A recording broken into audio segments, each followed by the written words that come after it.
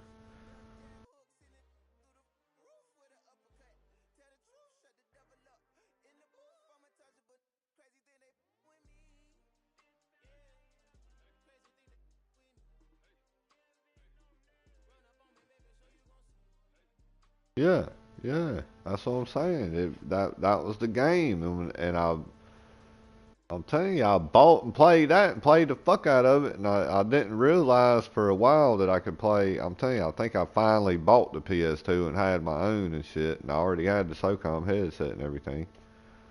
And I bought NCAA, and then I was like, man, I wonder why you. And I'm looking at the back of it, and it says online play. You know, I'm like, I think I can play this. I'm like, what the fuck have I been doing?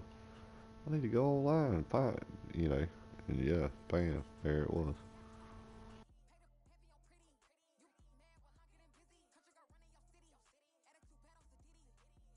But SOCOM 1 and 2 was good. And then after that, SOCOM 3 was alright.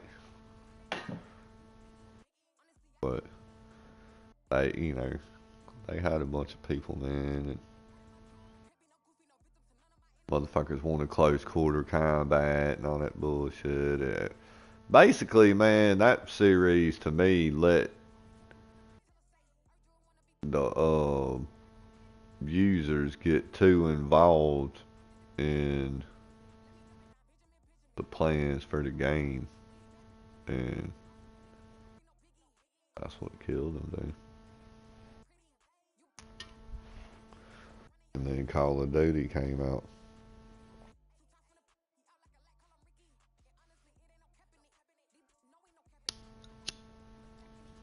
But Call of Duty and Medal of Honor and games like that was shit that was out before SOCOM came out. That was on PS1, you know. But they weren't online games, and they was good. I played them. I mean, I still, if they came out with a good Call of Duty that wasn't fucking zombies and bullshit, you know, I would still probably like to go play the, you know, especially if it's a PS5, you know, something new. But that's where them Call of Duties, man, they get redundant. I mean, think about how many times fucking Call of Duties re-released old maps. I mean, they've been doing that shit since PS2, PS3, PS4, now PS5. I bet you they're still gonna do it. They're gonna be like, we're bringing back fucking blah blah blah, where you know right where to go to throw your fucking stupid grenades and be a little cocksucker and shit. You know what I mean? That's fucking ignorant as fuck, dude. Why need to slap them guys around, tell them to make a fucking real strategical fucking military game? That's like SOCOM, dude. You could not do it, dude. If you just tried to just run out there and go run out there like you was Rambo shooting people and throwing grenades and shit, nigga, you was gonna die, and you was gonna die fast, and then you was gonna be over there in the purgatory where the dudes that are dead sit there and watch the rest of the people until the game's over. You know what I mean? And it probably sucked to be there if you was an ignorant ass motherfucker and ran out there and got killed real quick.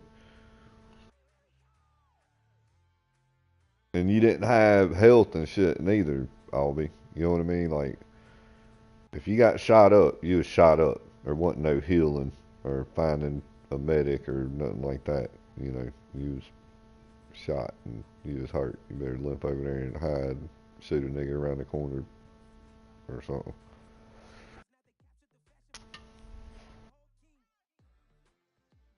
Those were some good little battles we had on that motherfucker.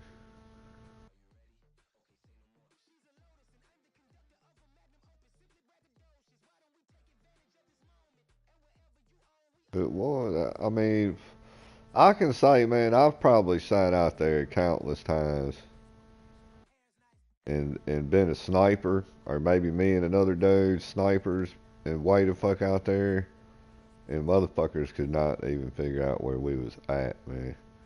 And they'd be over there trying their goddamn to figure out where we're at, and they'd duck their head up. And I'd be like, fuck. And when you died, you go into purgatory and you can't talk to the live people anymore. You know what I mean? You're in the dead squad or whatever, you know, and then all y'all can sit in there and talk and shit. And we'll be watching and laughing at motherfuckers and stuff, you know.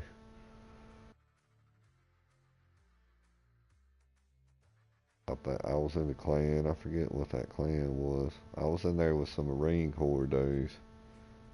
And then like two of them, Doc and another dude. Well, maybe it was this Doc. Yeah, it was a bunch of Marine Corps dudes, but then Doc was a corpsman. He was a medic in real life. You know what I mean?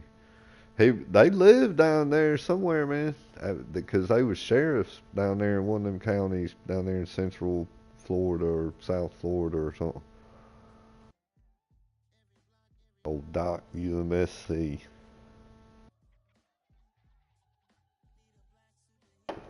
But the Marine units will have a Navy dude in there that's a medic, and they call him a corpsman. But he's really Navy, and he ain't a SEAL, and he technically ain't a Marine, but he's embedded with the Marines, and he can fight, but he's a combat medic. That was what old Doc was. He was cool.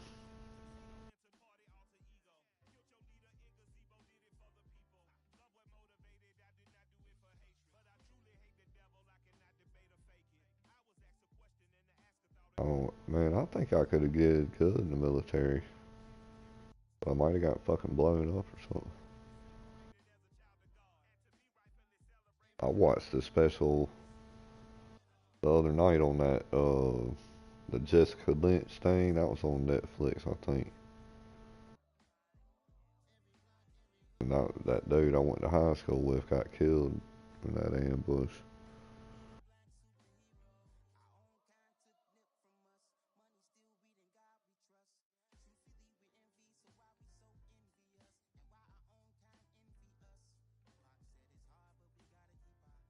He was driving trucks and somebody fucked up or somehow or another. They got separated from the convoy.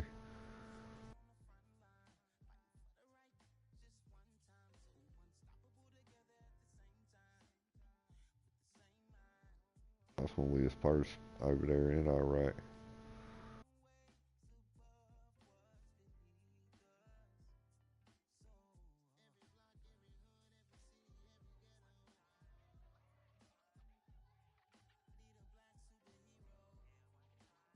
Yeah.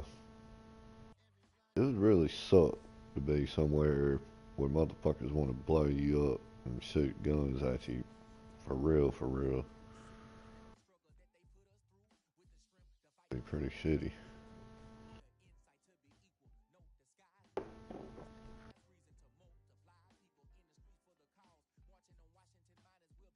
There's already enough nefarious motherfuckers out there, but to be somewhere like that where niggas got RPGs and fucking grenades and AKs and SKSs and shit.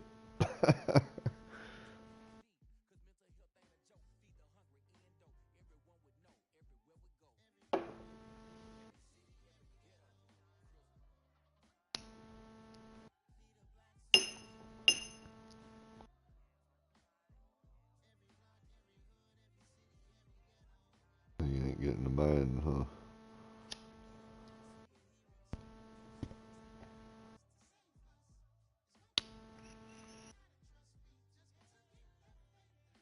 Oh, Shane.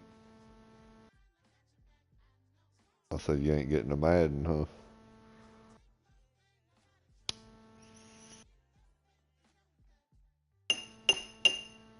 You be the Panthers, man. They got Matt Corral there, but I think he broke his foot or something. So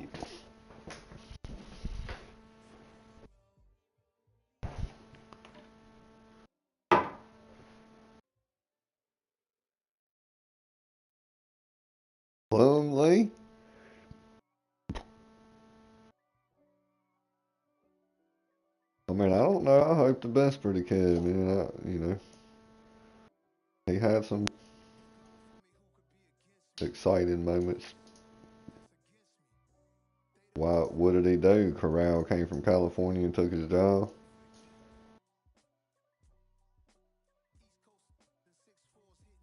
I seen where fucking Bama was that last year when we was beating y'all like 35-0 in the third quarter? They played that on SEC Network the other day.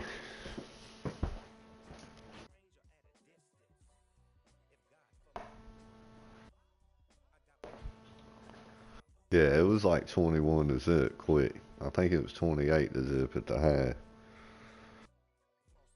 And it was like 35-0 at the third. Mm-hmm. Mm-hmm.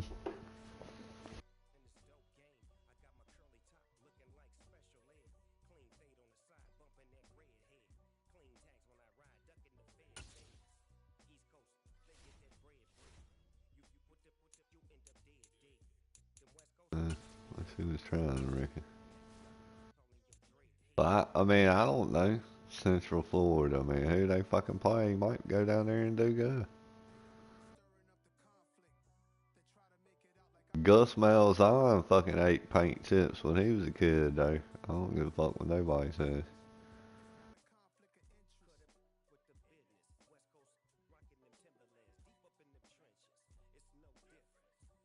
I don't know. The dude might be smart, and I'm just misjudging him, but there does sound dumb.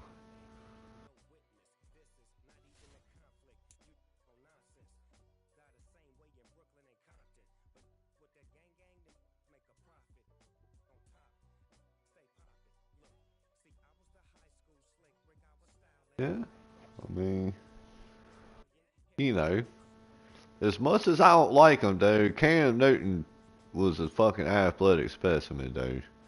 You know, who the fuck else has Gus Malzahn had at quarterback that was even anywhere comparable? Nobody, huh? Mitch Mustaine.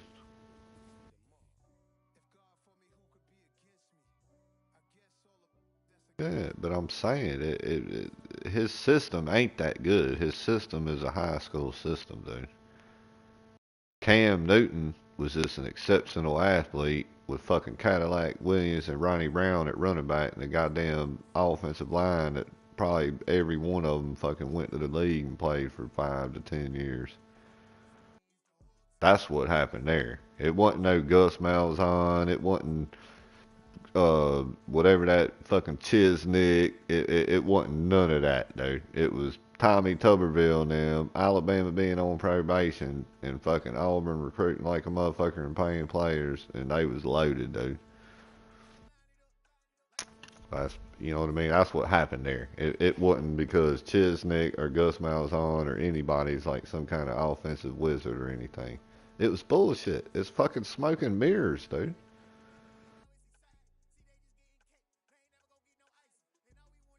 Well, he recruited all them guys, but I'm except for Newton. But I'm saying it was their Gus Malzahn's schematics offensively is smoke and mirrors and catching you out of position and shit. You know, it's like high school, dude. If you get a good ass fucking defense and they fucking man up against that shit and they don't fuck up, you'll beat it, dude. Unless you throw a fucking Cam Newton in there, you know, and a fucking Cadillac Williams and Ronnie Brown and that fucking offensive line I just told you about. You know, you throw that in there and do that to people, then man, you know, that works. What?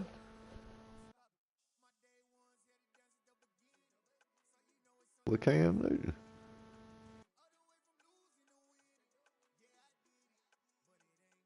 Well, who was it that was with Cadillac and Ronnie Brown then? Maybe that's who it was then. Yeah, it was Campbell. Campbell wasn't no damn good.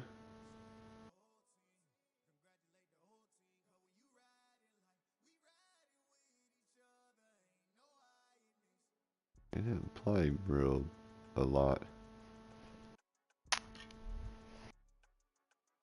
So who was Cam Newton's running backs then? I thought who was Cam Newton's running backs then? Yeah, I remember Dyer.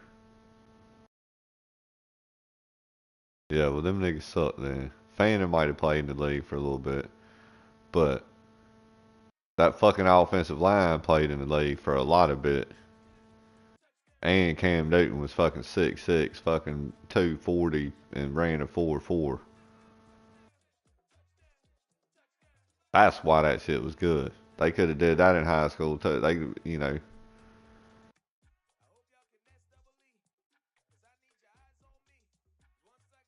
I'm telling you, he came from a fucking private school up there in goddamn Arkansas, man, and had Mitch Mustaine. And Houston Nutt fucking brought him and Mitch Mustaine. And then Houston Nutt had fucking them two goddamn running backs that was badass that he had. What was them two niggas? Remember them? They were fucking awesome. Yeah, McFadden and who was the other one? Yeah, them dudes was fucking good. And he was like, we ain't gonna fucking throw it all over the place. And he was right, dude. And they fucking ran that nigga out of Arkansas over that shit, dude. Listen to that fucking knuckle dragger fucking Miles Hahn, dude. And Lois. The Houston Nutt went to Ole Miss after that, huh? Why'd they run him out of Ole Miss? He gets y'all in trouble or something?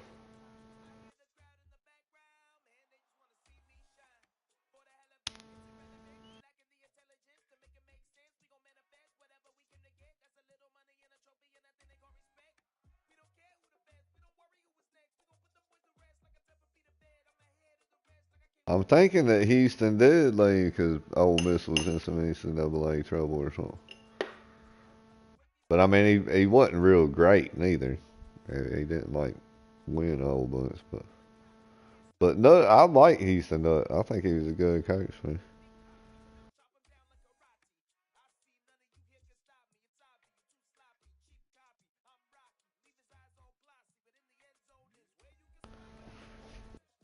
He didn't do real good there, but I think they got put on probation and shit.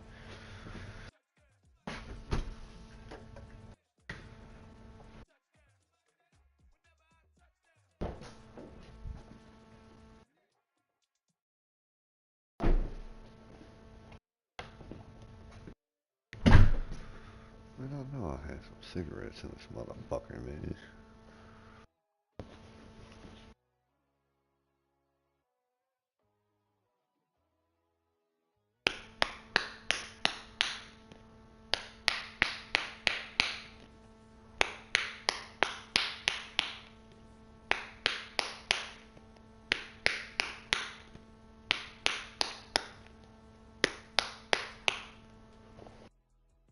I'm ready for some football, man.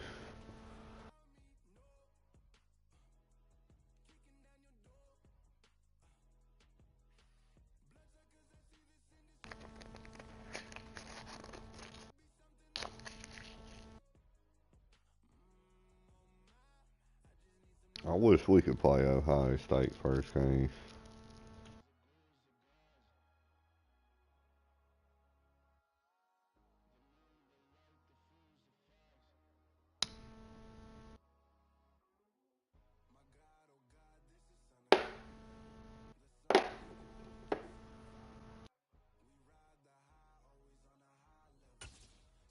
Yards. Hello there, it's the coach with you here today, and this is an ultimate challenge. Let's join this one already in progress. Here's Brandon Goddard and Charles Davis. Coach, we will begin this challenge in the third quarter with 3 minutes remaining. You're down 7. You've got the ball on your own 25-yard line. As we get set here, 1st and 10. And he takes us beyond the 35 before going out of bounds. That one good for 13 and a Raider first down. Let's just lean on the word good here, partner. Good way to start the second half. Good safe throw and a good quick first down as well. So here's a 1st and 10 at the 38. They will look to throw. Montana. Fuck me. To chase, but it's intercepted. Set up shop in enemy territory at the 45-yard line.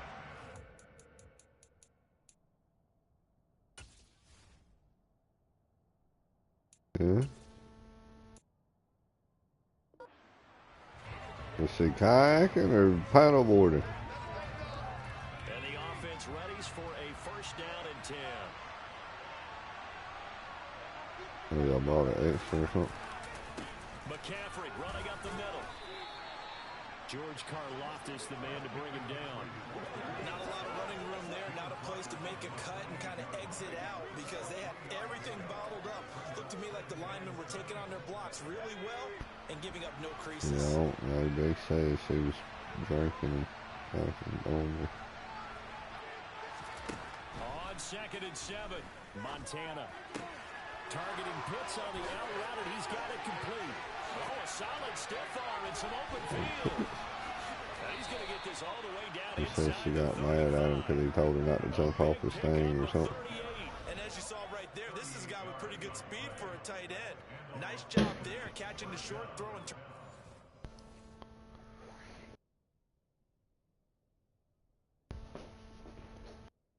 Yeah, shit happens. Look, there's what all them cigarettes want. I mean, I'll get fucked up whatever. But I don't have no girl to be arguing with, so I don't have them problems. I'll be like, bitch, you without me is like hell, man, without the blue notes. You never go play them.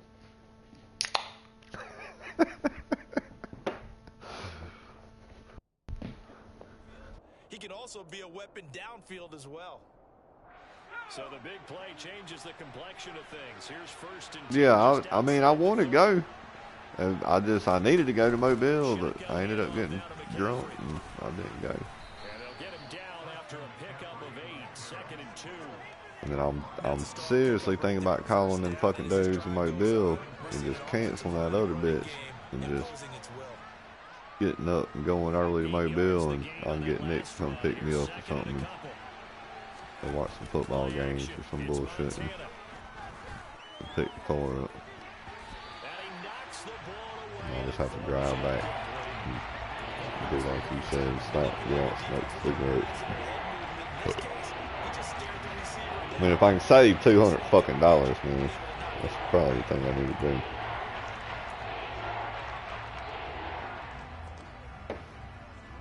After the incompletion, here now, 3rd and 2. But we'll see. They might have went up in Mobile too or something. I don't know. Montana. And he finds McLaurin. And he's brought down here just I mean, if I go to Crestview, who the fuck's gonna come and pick me up? No, I mean, I know Otis there, but Otis will be working. And Jason's going to play golf. And I don't know anybody else. So they said I could sit there and stay, and it'd take an hour, a couple hours or something, you know. But I really don't want to sit at some fucking tent place that long. back to the ground attack here. It's McCaffrey. It's a good gain of 11. Sets him up 1st and goal. We use the word relentless a But lot with I guys. feel like if I can get it for $250 in Mobile, opposed to $4 fucking 20, then I need to go to Mobile. Fuck these niggas over here. Now Montana. And a dangerous throw there, incomplete. He threw that into coverage. It was nearly intercepted. On 2nd and goal, Montana escaping the So pressure. why you get a discount? And that is caught. Touchdown, Raiders. Terry McLaurin, a 9-yard touchdown grab. And the Raiders go coast to coast and finish the drive off with 6 points.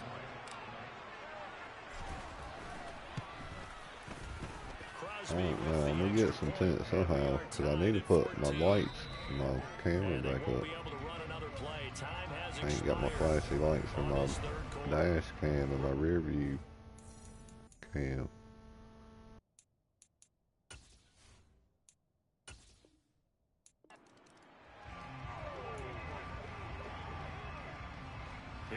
But $400 is pretty steep. I wasn't paying that before. I was paying like $220 or $250 or something. Shotgun. Here's Montana. He's going to air one out. And that is incomplete. Took a shot there on first down, but he couldn't reel it in. The offense schemed, going 5 wide, trying to create a chance for the big shot, and they took it. I mean, my dad was 20 years military, but I think he was dishonorably discharged. Knocking that one away. Yeah. He's going to take another shot here. Or, I mean, I really don't know. I ain't positive, but I know he didn't get his retirement. So maybe they honorably him, but didn't give him his retirement. But there's a pretty good chance it was dishonorable, because he would go AWOL and be drunk and shit, and he did time in the brig and stuff like that. But not for nothing bad, just for being AWOL. Toward the sideline, and look at that catch. Dragging the toes, and that's going to be a first down. Well done. The Raiders on the My mom says he was in there long enough. But they had a fire in San Diego, man, in Coronado or whatever. And some of the records got, the records of my birth and shit got lost there and stuff, probably.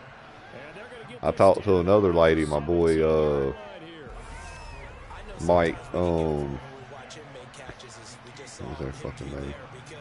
Davison, Mike and Donald. Donald I was closer with, but their mom,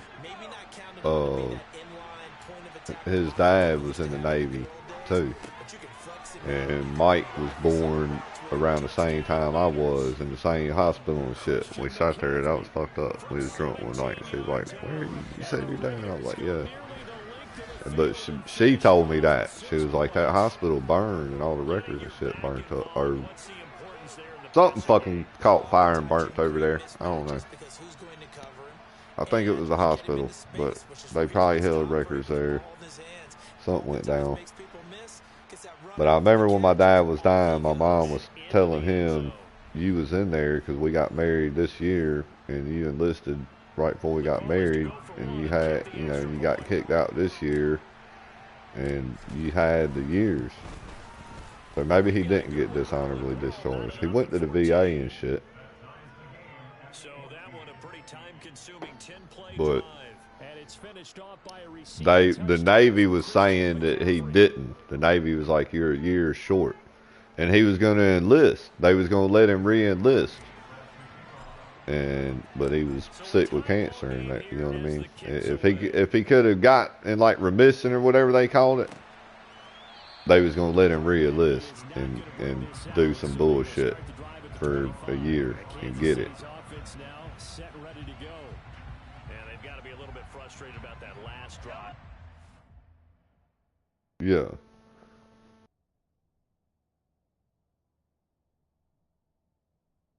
Yeah, that's what I'm saying. He was still going to the VA and stuff, so he might have not got dishonorable. But they made him leave, you know.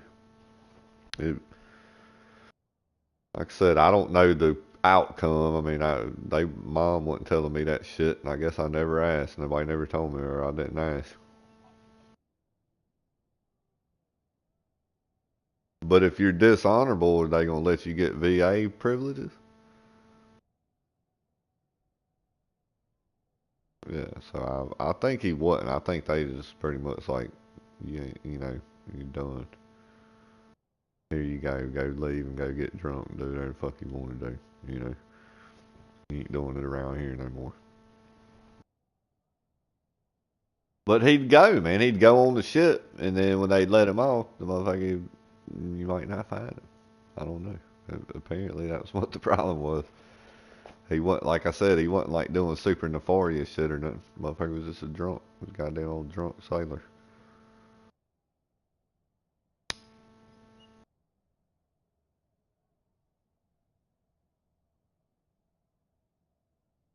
Yeah, he was in the big. I mean, that's where he died in the Big A in Biloxi over there. But something happened too. You can probably Google that there was a fire at some point in time after '78 at Coronado, and the shit got lost. That's why I always be fucking with people, and I'll be talking about the boys from Brazil and shit. And I'm like, yeah, that my records of my birth was destroyed and shit. I got Hitler's DNA. I'm ready for the Fourth Reich. It's when I'm 44, y'all. I'll be, I think I'll be 44. Am I already 43? This is when it's supposed to happen, man. The year of 44. Rise to prominence in the Fourth Reich.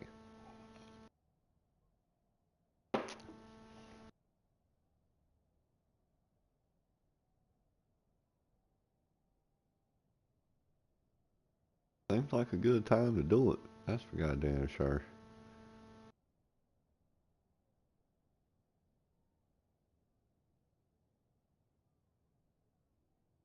What was your mom? They was Army or Air Force? Yeah. See, and my uncle Bert, man, my mom's sister's husband was Air Force, and he, he was going career, and this shit that my cousin has told me this, but I always knew something happened, but I didn't know what. But supposedly they was over in Spain, and like the next door neighbor accused my uncle of fucking with the little girls or some shit like that, and they fucking kicked him out of the service. But he ain't do that shit. You know what I mean? I don't. There's people that do that shit, but he ain't did that shit. You know, he had kids and had, was around kids. Dude's been around a multitude of kids, but I forget how they got him. My cousin was telling me that they told him to do something, and he did what they told him to do, but then that ended up making him look bad or some shit, and they sent his ass home. I was the Air Force, so did my Uncle Bert wrong. He ain't fucking the little Spanish girls.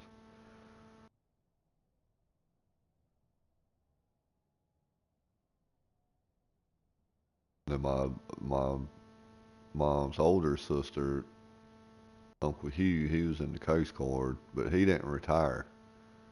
He was in it for a good stretch, but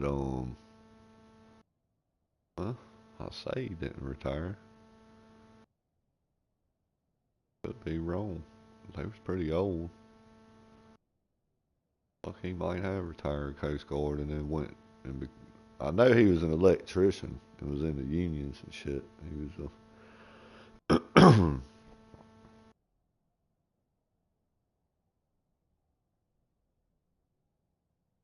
was whatever they are. I don't know. He was a he was the main guy. You know what I mean? He was a certified electrician or whatever it is, but he had been in the Coast Guard. I don't know. I guess all them Catholic girls was looking for military dudes. My mom's cousin, his name Kirkland. They was Air Force. That's where his son, my cousin Kevin, still works. He ain't in the Air Force. He's a civilian, but he works on the C-130s in Warner Robins at that base up there. Y'all ever go to that base? Warner Robins, Georgia.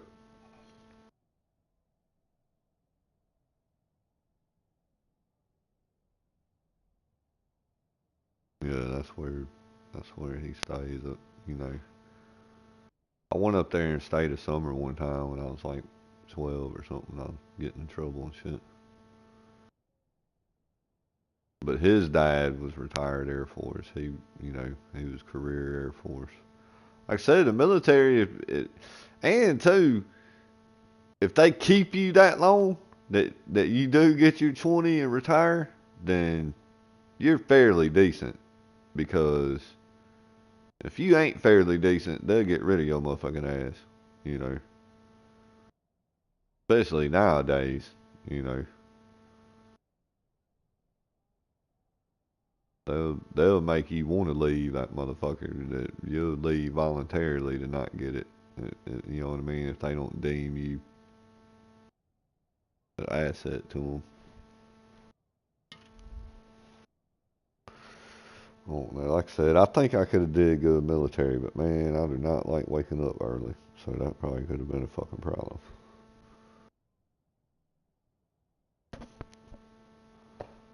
Y'all need to put me out there where I can kill niggas at night and sleep during the day. And I'll do good.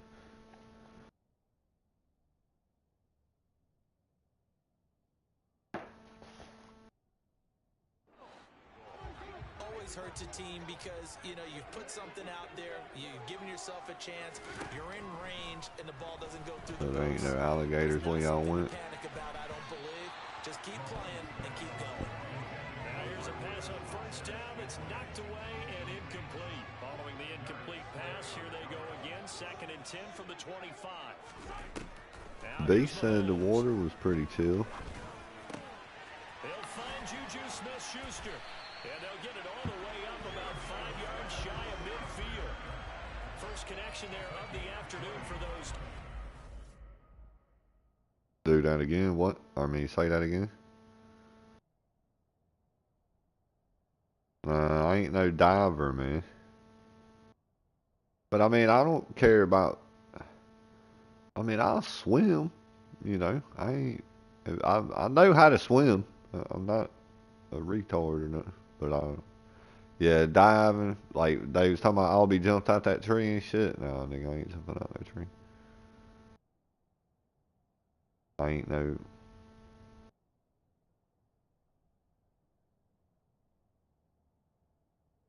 Yeah, that could be cool. If I had.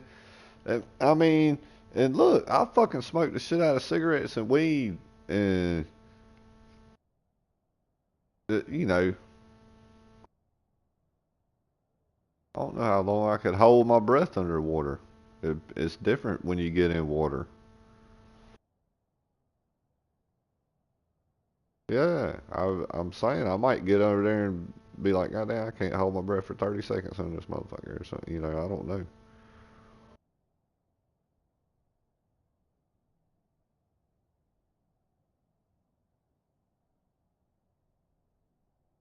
And just pull up on it or something. And, but yeah, like getting some flippers and having a fucking mask that holds my nose for me and lets me see clearly underwater and shit. Maybe a little snorkel or something. Yeah, I could dig some shit like that. I'll swim down there or whatever. I ain't fucking scared, nigga. I'll bring my pocket knife down there. I'll fucking stab the fuck out of anything fucks with me. Nigga, we'll get you underwater too.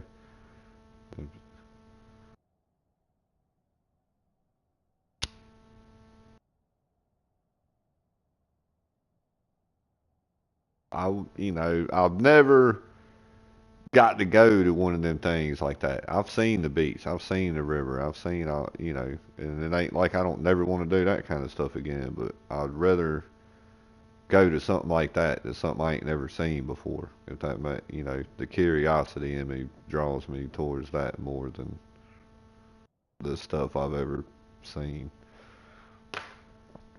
I know it. There's a bunch of, where I'm from over in Mobile, they have one that's in Magnolia Springs that, like, back in the fucking 70s or early 80s or something, they cut it off from the public.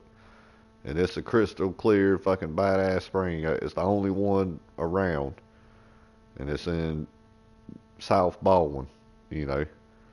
But you can't go to it. That even surveying and shit, I ain't even never got close to it surveying to see it or anything. And done surveyed all around that motherfucker, but you ain't gonna get over there by it. That bitch is, and that's fucked up, man. I don't think that's cool, man. That I've heard about it, that back in the day people could go to it, and it ought to still be like that. And them rich motherfuckers got it fucking hemmed up over there. That's some bullshit. I don't know how they did that, but they did.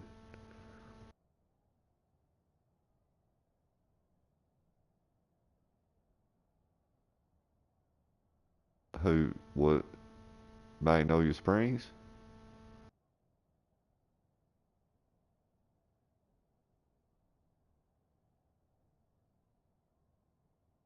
Yeah, but I mean, if they filtrate the water coming out of fucking Big Creek Lake out there, yeah, man, that little spring water, if you just peed in it, that shit ain't gonna fucking hurt nobody. You go down there fucking sawing logs in that motherfucker all the time and shit, it might cause a problem. A little piss never hurt. No, piss ain't nothing but water, man. Or whatever you've been drinking.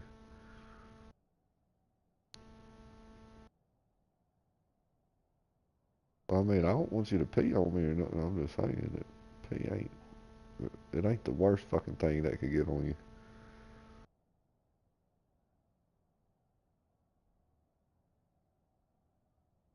Man, I'm probably gonna be trying to go to Mobile to get my windows tinted. But out Sunday, maybe not. But I'll go. I ain't against going, man. I don't know.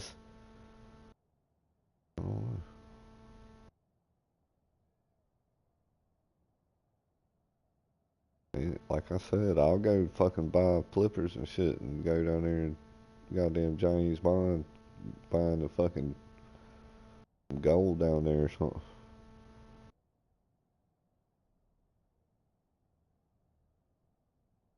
Find a diamond ring somebody done lost.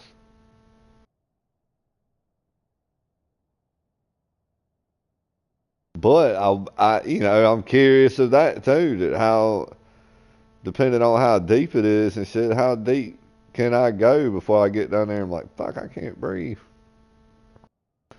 Where did I go swimming, man? There was somewhere.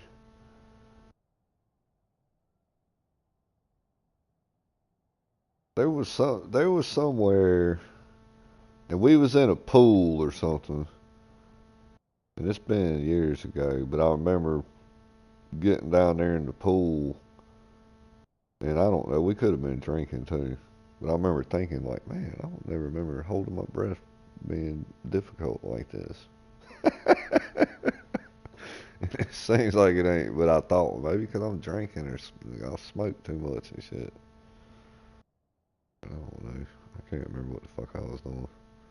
Because I know it wasn't at the river or nothing like that. Because what I mean, I wouldn't have been going underwater for that period of time and going deep. I had to have been in some pool somewhere where it was, you know what I mean, an 8 foot pool or something, somewhere it was deep and I was going swimming down to the bottom and shit.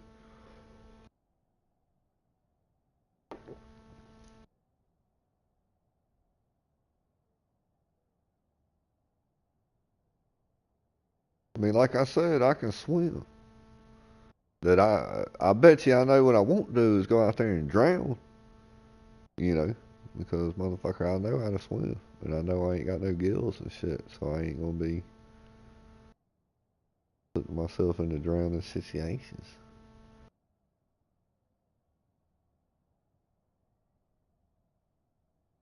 But I don't like heights and I don't like deep water. But if I can see, then it's a little bit different, you know. But I don't care. Look, We could all be out there in that motherfucker, 100 of us, and a goddamn alligator dives off in that motherfucker and everybody's like, gator! Breaking out and shit like that. I'm just gonna calmly swim over there to the side and shit that I can see. That motherfucker gets near me, he's gonna meet the knife, you know.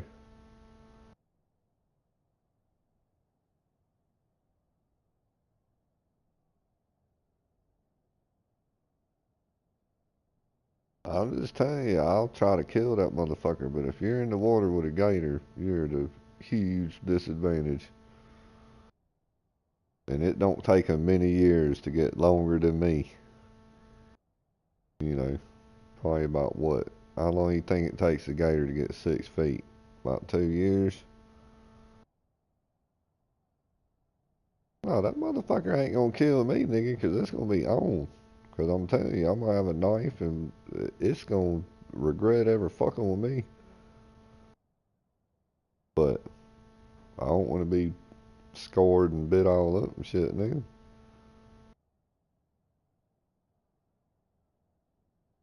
Well, that motherfucker gonna spin his ass into getting stabbed all in the motherfucking eye and throat and shit. And that's gonna turn me loose. I mean, I would just relax and start stabbing that motherfucker is what I would do. I ain't gonna outswim the motherfucker, so, you know. What other options do I got? It's not gonna grab a hold of me. It ain't got arms and shit. You know what I mean? It's not gonna wrap around me. It's not gonna do nothing. It's gonna have me bit. So, make sure it don't bite me on the right hand where I can get to my knife and I'll start stabbing that motherfucker. It's gonna let me go. I promise you. I don't think there's many things out there on this earth that if I pulled out my knife and started stabbing it in the goddamn throat and eyes and head and shit, that it's gonna not let me go. Now the initial bite might be bad enough that it kills me, but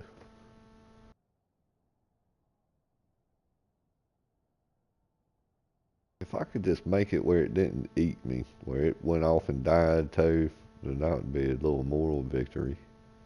At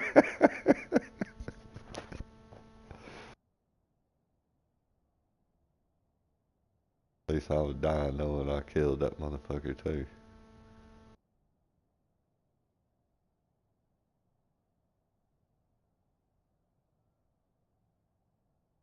Urban Meyer returns to college football. Oh, is he gonna be an announcer or some shit? Yeah. Oh, Fox News.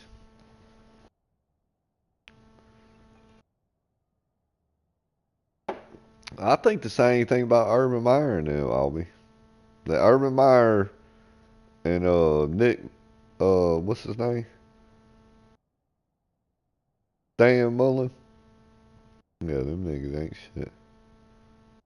They had Alex Smith, which was a pro quarterback that played in the league for like 10 years. Might fucking still be there somewhere, backup. And they had fucking Tim Tebow, which was a generational talent that they totally fucked up. And if they would have fucking coached him up right, he'd still probably be playing in the league. And then at Ohio State, they had like 3 quarterbacks that were 5-star blue chip athletes that shouldn't have been playing quarterback, but they had their little high school system and they had 3 fucking quarterbacks that were 5-star blue chip dudes, and that saved them, and they won a national championship. Urban Meyer ain't that fucking good, man. Who else have they put in the league? Who else that was a quarterback under Urban Meyer and Dan or whatever his fucking name is that are these QB gurus? Who have they put in the league that's still playing? Nobody.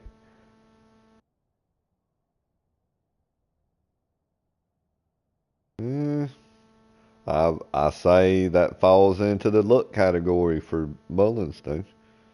That he came and Dak Prescott was already, you know, he's a good athlete, dude.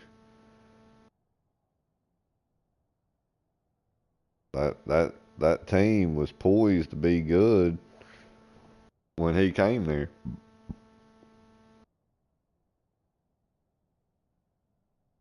He, you know, Dan Mullen didn't put fucking Dak Prescott in the league. Dak Prescott put himself in the league, if that makes sense to you. Gus Malzahn and Gene Chisnick didn't put fucking Cam Newton in the league. Cam Newton put himself in the league. You feel me?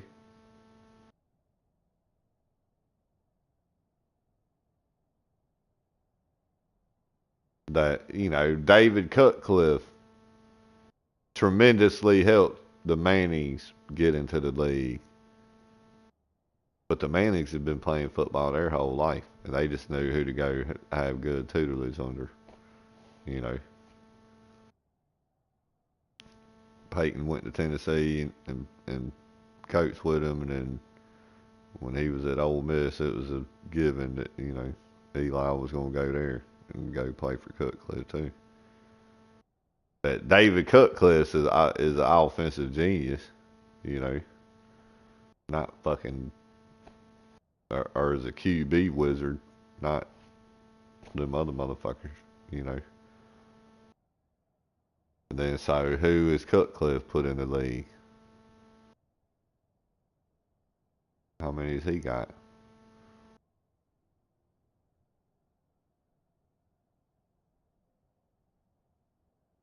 I mean, and that's good. If that's the only ones, that's all he needs. But I think he's got it when he was at when he was at Duke. Nah, T. Martin didn't do nothing in the league. But when he was at Duke, Duke put out a dude that went.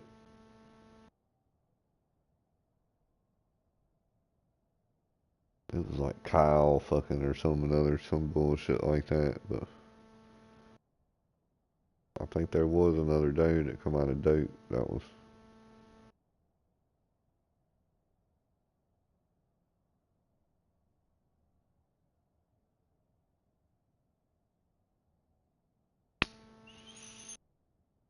Yeah, but he didn't put in any in the league really neither. Steve Spurrier yank your ass. Steve Spurrier's out there playing two quarterbacks and shit. I can get him out of here. Get out of here.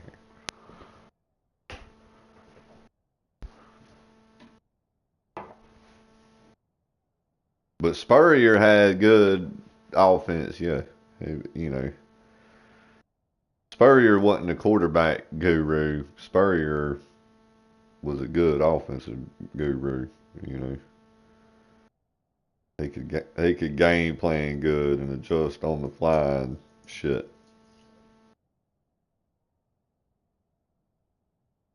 He played for like Tampa Bay. They weren't that good. But yeah, I mean, he did good at Florida. He won a Heisman and shit.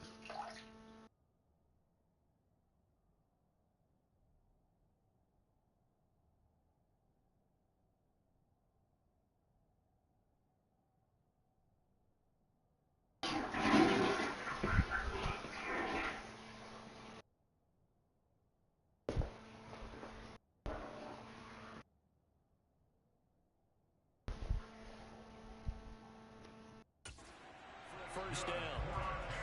I don't think they ever went undefeated though. I don't think Florida's ever went undefeated.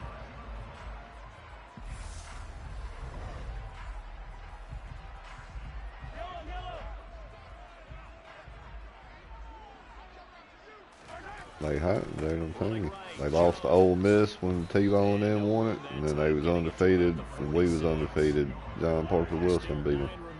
And Tebow cried and shit. That was Urban Meyer. That's when he left. That's when he started having panic attacks and shit. And down he goes. Brought down a Raider sack. More than one defender there, and that's a loss of 5 on the sack. Yeah, that was Auburn, but the next year when Tebow played, they lost to Ole Miss. This is 3rd and long. And then they won the national championship there, and it was back-to-back or something, huh? This one swung out here to Jones. And he's able to get this one out closer to midfield across the 45. Oh, but they didn't play y'all every year. Here's the Chiefs punter now. And surprisingly, this is the first punt of the game for either team. Well, if y'all played when Leak was quarterback, y'all probably didn't even play until Tebow was a senior or something. And then, yeah, that year he was a senior, they didn't have that good of a year.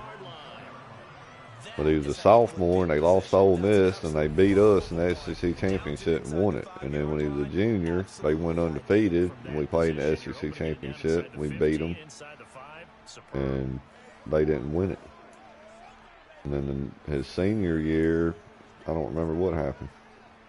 I don't think we went back-to-back neither, but maybe we did. That might have been the year we went back-to-back. And we should have went 3, and we didn't. They'll run with a longtime Buccaneer. It's Mike Allstott. And they'll get him down up past the 15.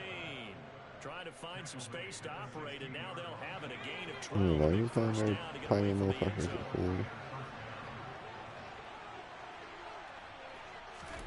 Operating out of the gun. Here's Montana. Looking for McLaurin, and he's got him. So the completion gets him just...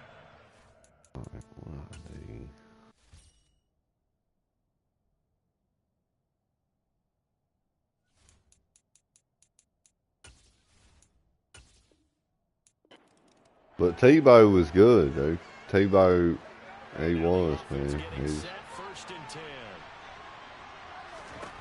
They should have corrected his throwing motion, man. And he would have been if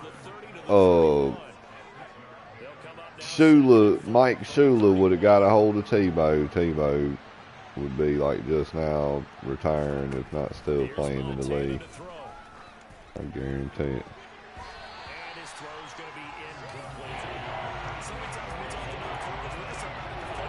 I can't guarantee it. You never know, but I strongly feel that way. Because Tebow was a lefty, Shula was a lefty. Fucking, you know. We would have probably won an SEC championship, never got Nick Saban, and, you know, all that. So I'm glad it didn't happen, but. He'll look to throw. Oh, he's got his tight end pitch complete. And he is going to have the Raiders first down. That was, in that little time frame right there with quarterback that Shula sold out, that he was like, man, if I get this motherfucker, this will be it. And it was to the waning last hours, but he didn't come to Bama. He went to Florida and played for this cocksucker from fucking Utah. It's got a stupid name.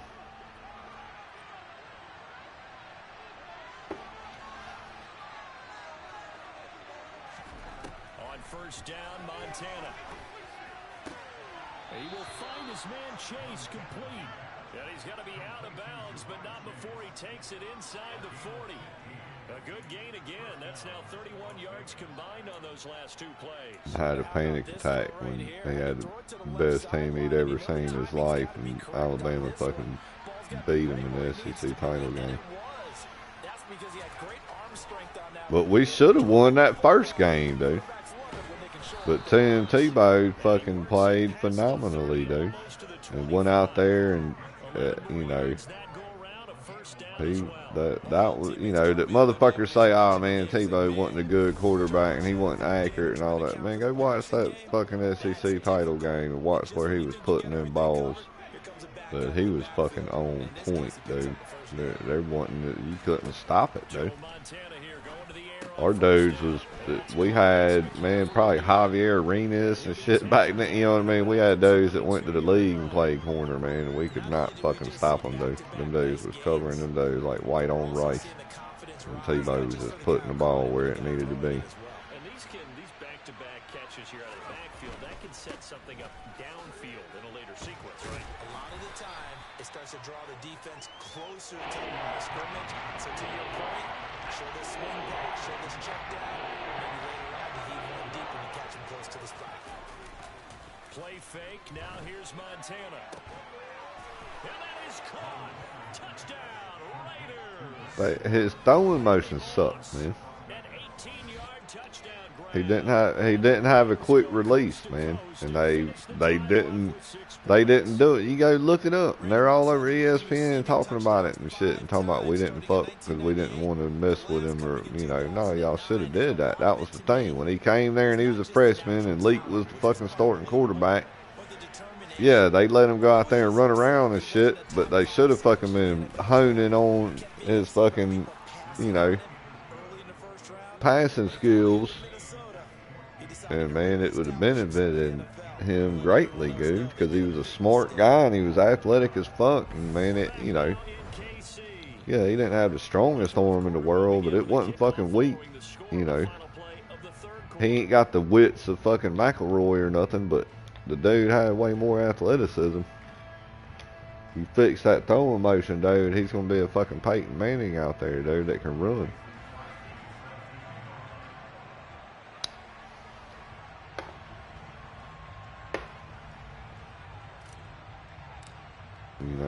Big, strong arm, tough, like you said, passing it, gonna give it his A1 every time.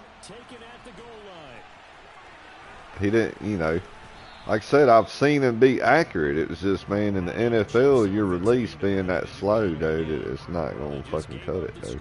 They're gonna get to you before you throw it, just like they did. While you're over there winding up throwing it, one of them DN's gonna be over there to slap your fucking hand and shit.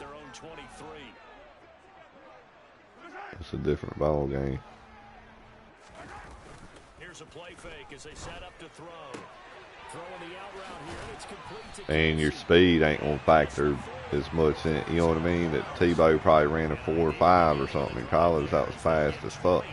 You get to the NFL, the defensive ends run that. The linebackers are running 4.4s.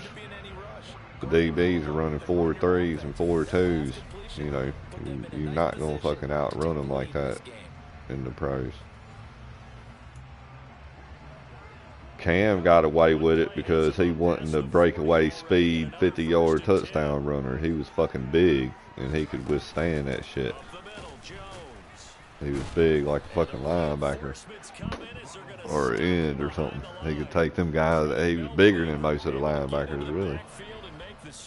When people talk about plays being blown up, that's exactly what they're talking about. That's Exhibit A for physical play.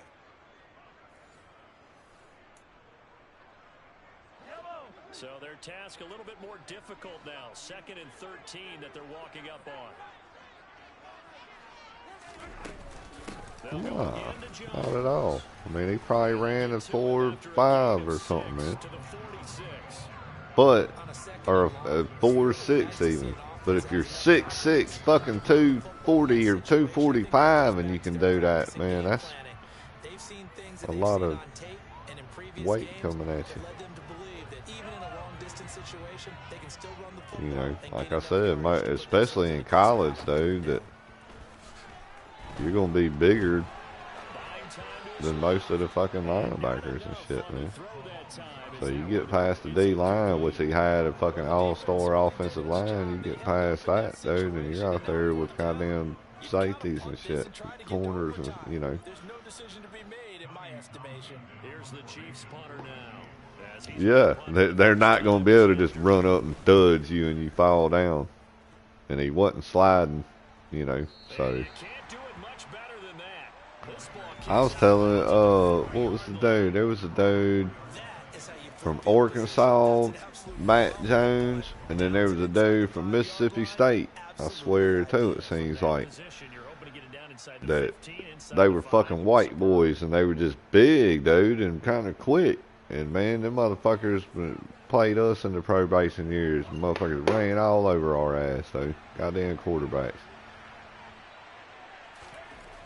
From deep in their own territory, they look to throw. Under pressure, what we needed to have. And that's a safety. Guys, this game's felt a bit weird all along the whole way through, and no better play maybe exemplifies that weirdness than that safety right there. Partner, you got a tie game and time running out. You got to be ultra careful down on that end of the field, and this could very well be the play that decides this football game. Now the Chiefs offense, they get ready to head. Oh no, man. That Will Anderson's pretty goddamn good. Our defense ought to be damn good. Defensively, so they can't just kneel this one out. They're going to have to try to run a few plays.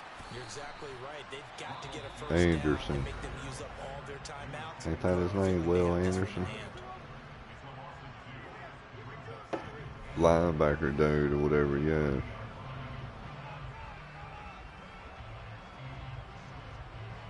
Second and 12, and you'd have to assume another Like an outside linebacker. You know, we'll run that 3-4 that looks like a 4-3. You know what I mean? He's that guy. He might stand up. He might put his hand down. Not much better there. 2-yard gain after that run. Still a good amount of meat on the bone here for this third down play. Can you envision them putting this in the air? Totally. I mean, But he, you know, he's good. He's real good. You can't trust anyone. And frankly, to me, I want the ball down the stretch. Get the first down.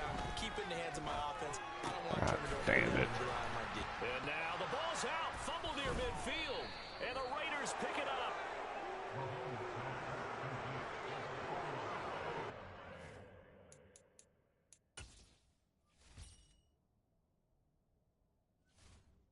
We got Bryce Young back.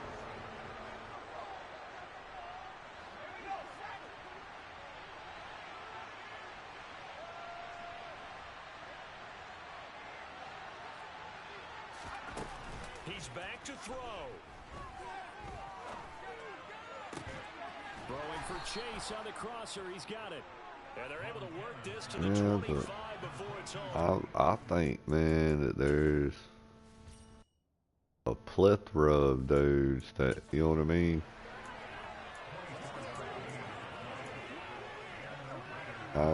It's their opportunity to snag it, but there is some talent there. They'll look to throw.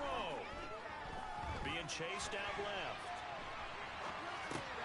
Another one into the hands of Jamar Chase. Well, I mean, I think injuries that Jameson and the other dude going down last year, that hurt us down the stretch, but it is what it is. That's football. But there's like Bolden or Holden or one of them dudes who was pretty good.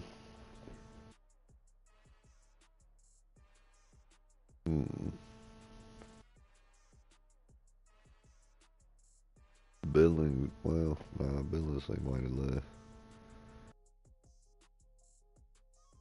I don't know. I fucking hate tight ends. I want receivers out there. But Bama's had a few decent tight ends. That Irv Gotti and the dude before that, and that Billingsley was supposed to be. But yeah, well, they can do a lot of stuff, man. They're big, man.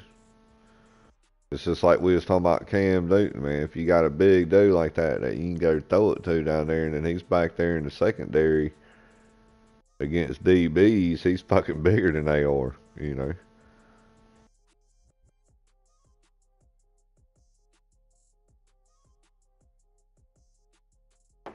I see the concept in it, but I would rather have a fucking, you know, instead of that tight end lined up on a linebacker, which as good as some of these linebackers are, I would rather have a receiver that was faster, that if he could get off that bump, he's going to fucking burn that motherfucker. That's what, me personally, I'd rather have.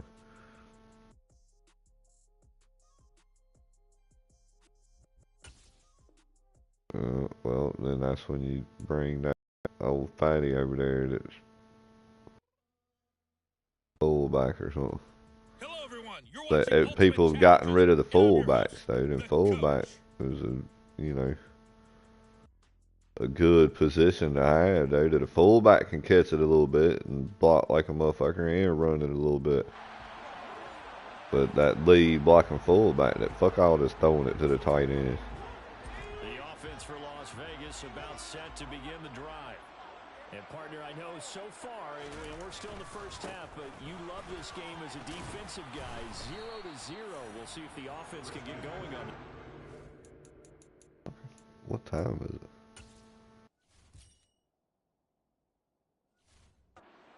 Well, you know how they talk about music to your ears? 15 How about what minutes, it does for wait, your eyes when you watch something like this, right? Where these teams are locked in and going at it, no points going up on the scoreboard. I'm loving it. You're exactly right. Well, switch over, though, to an offensive mindset for a moment. What do they need to do here to get on track and get some points? I think a couple of ways. Number one, you pull out something that maybe they haven't seen before. Coaches always talk about unscouted looks. Maybe you give them something that they haven't seen on tape, and now you shock them that way. The second, run your basic playbook, but run it so well that you give your skill position guys a chance to make big plays individually. And he'll be out of bounds just shy of the 40. So from inside Niner territory now, this is 1st and 10 at the 41. Now a toss left side into the hands of his tight end. And he's going to be taken down just shy of the 35. I remember old Gabe McKenzie from Auburn, man.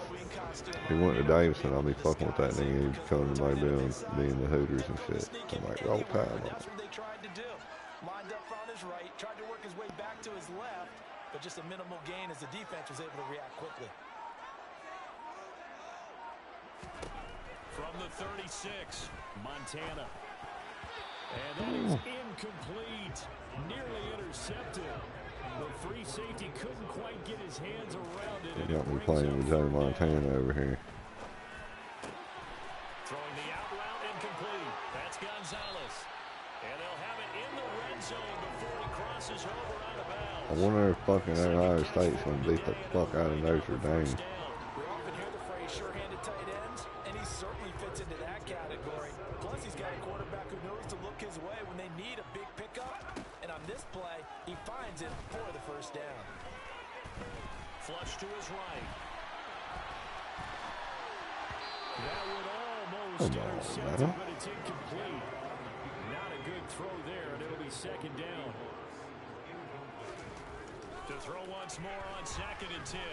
Montana. That was the wrong way to throw it to. Incomplete. They haven't been able to stop them so far this series, but getting a nice little stand from their defense now. This offense was on the move. Now 2 straight incompletions have them looking at 3rd and 10.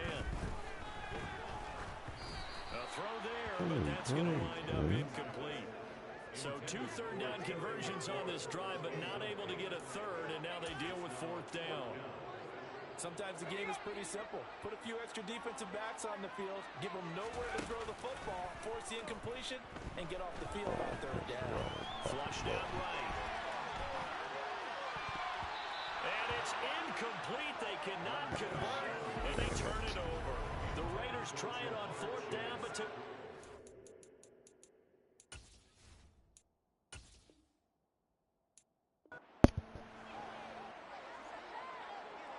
And the offense readies for a...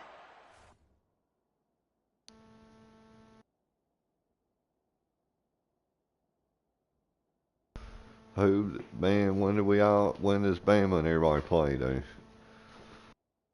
It ain't next weekend, huh? Is it the weekend after that?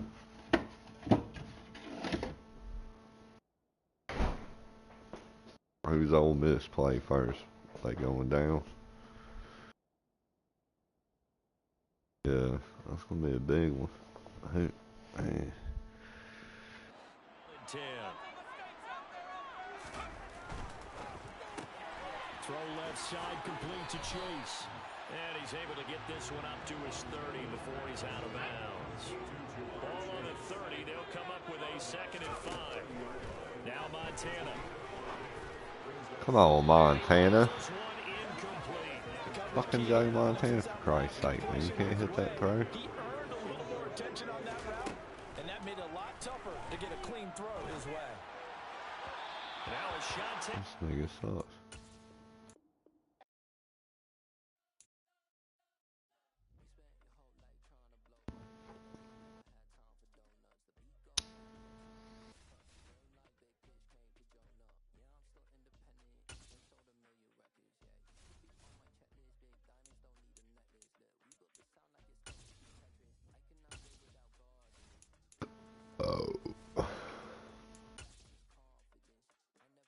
I know Bama needs to win the national title and beat Georgia. It ain't fair that we kick Georgia's ass like that in the SEC championship. That we got to go play another team and then play them again. That's kind of fucking stupid, dude.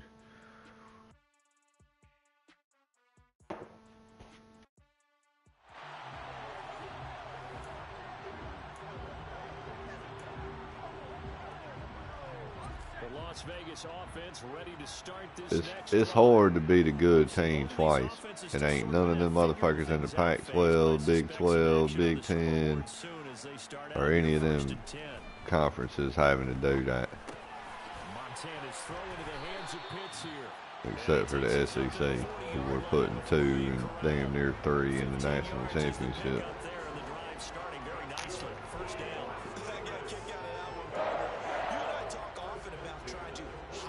They're talking about going to 9 games, I guess, when the other teams come in. I don't think that, man, I don't know if Texas and Oklahoma will ever win an SEC championship.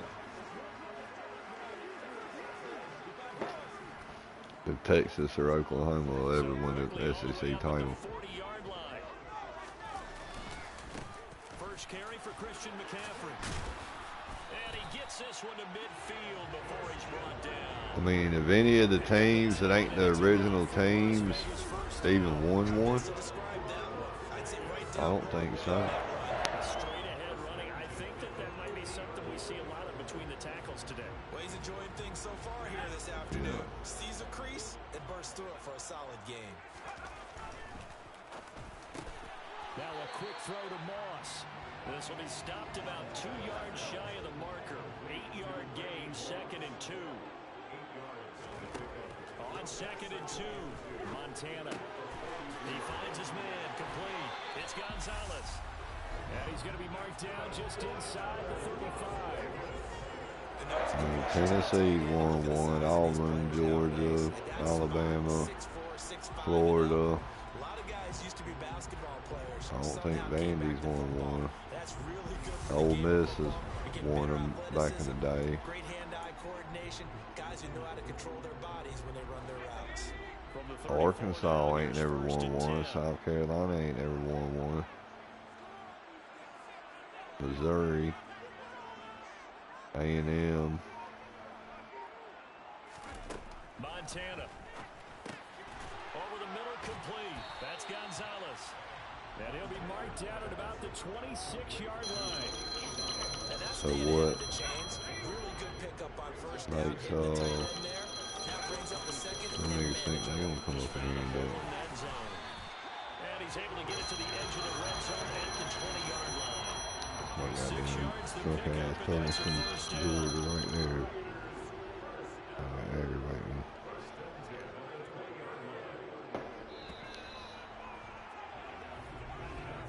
No score after 1 on EA Sports. The motherfuckers that joined 30 years ago can't even pull it off. This offense finding its legs now. Here's another 1st and 10. They will look to throw. Montana. This pass complete to McLaurin going across the middle. And the Raiders are going to have a 1st and goal as he's...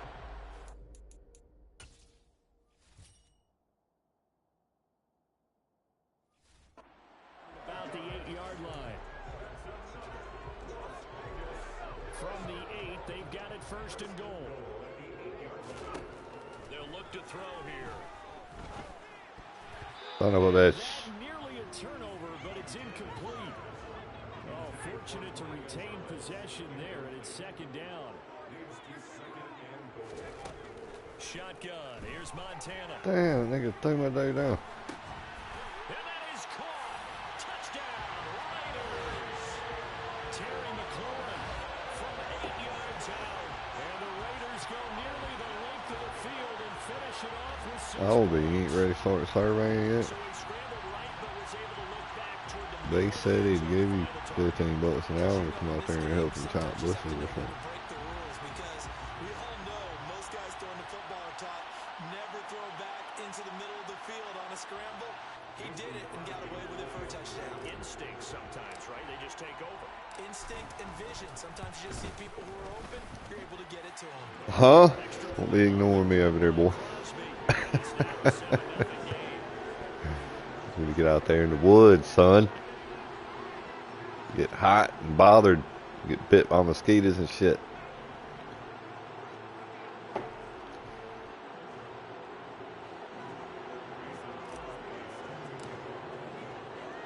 Now after the touchdown, here's Crosby to kick it away. If they let that other motherfucker go to Georgia, I wonder what he had to do. And a decent return out to the 27. Josh went up there. San Francisco ready for their I was going to go see my cousin when I was up there, but I'm coming back. But I didn't go. People thought Jimmy Garoppolo was only going to be a one-year placeholder in San Francisco when the team took Trey Lance 3rd overall in the 2021 NFL draft. He fucking beat his ass in pool one time, so he quit thinking he's the goddamn pool champion and shit.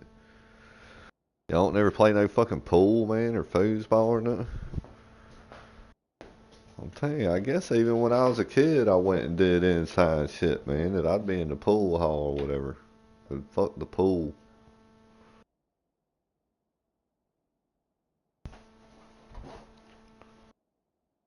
Throw some darts, pool.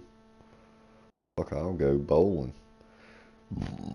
But the last time I went bowling was when I first came back to Poly. I might have told y'all about that. And man, I was fucking terrible, dude.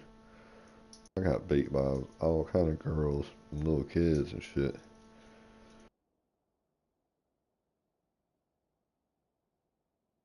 Man, I was good at it.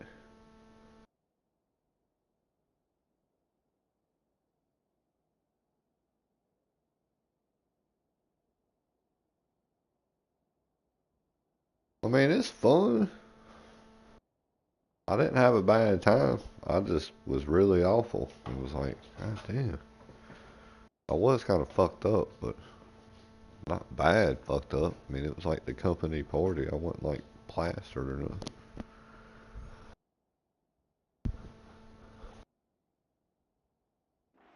Just 2 years after taking them to within 1/4 of a Super Bowl victory. Well, I took it as too. It had been a very long time since I had done it. And he will return this one to the 30-yard line. oh shit, I think he kept it. Yeah, I think at least they still got it.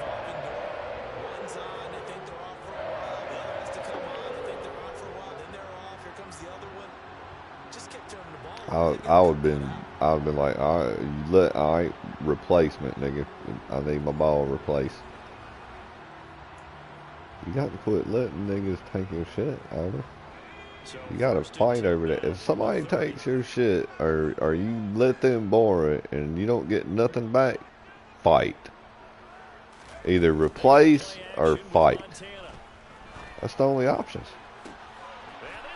There is no other option. Either you gonna give me back, and I ain't gonna be mad about me if it's an accident and shit. I'm like, oh, that's cool. We just have to replace it and shit. And then you're like, oh well, I don't think I should because, you know. And then I'm like, well, nigga, that's gonna be what's gonna happen. And then after that, it's fighting. What fucking world? Is that not what happens? Crosby connects on the extra point, and that'll make the score 14-7. Well, they got the ball in great field position. One play later. They need to give me all these niggas.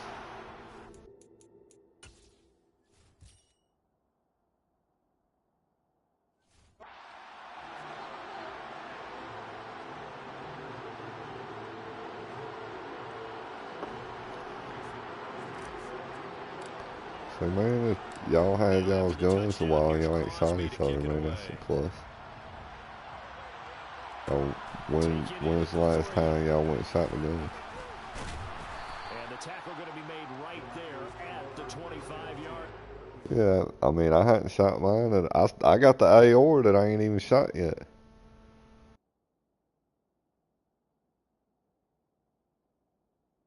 I mean, practice makes perfect, though. There's no doubt about that. Like I said, I've shot enough guns in my life that I can grab a gun if I need to start shooting it at you. You're probably gonna want to retreat, but yeah, going and doing it is what keeps you good at it. And the way my eyes been lately, where I need fucking glasses and shit, I might be fucking up.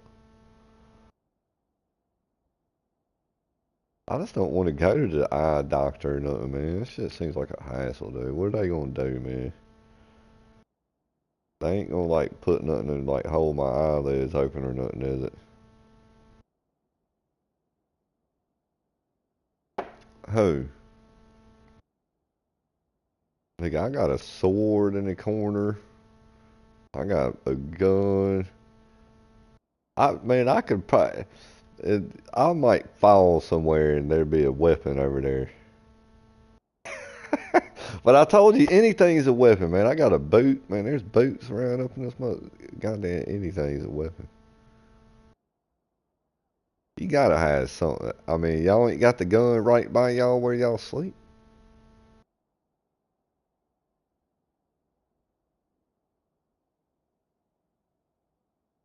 Mm, yeah, I could have my pistol in my hand before my feet hit the floor.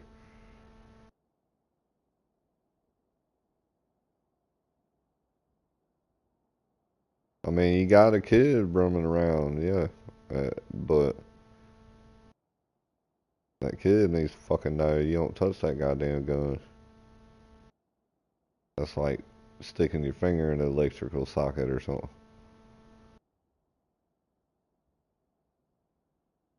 I know it. And look, and the guns weren't like that in my household. I would have been one that I would have been fucking with it, you know. My little cousin Cody, man, I woke up one time. I used to keep my on Unestra at the time. I kept my pistol in the top drawer over there, and I woke up and he was had the drawer about halfway open. And I'm like, "What the fuck are you doing?" And he like, you know, old cult face and shit. Like, get the fuck out of here, and shit, you know, jumped up. And I brought him back in there, you know. But yeah, he was this motherfucker. They was all, I was in there sleep in my room, and they was all in the other in the kitchen or whatever, and he done slipped in there. Dumbasses wasn't even paying attention.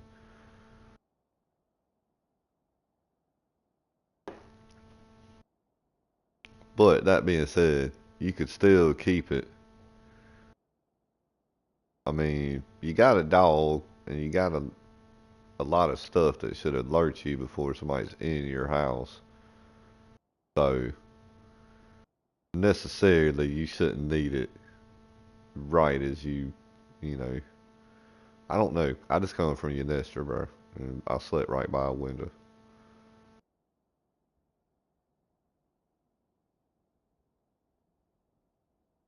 I needed at least a pistol to be before, you know what I mean? That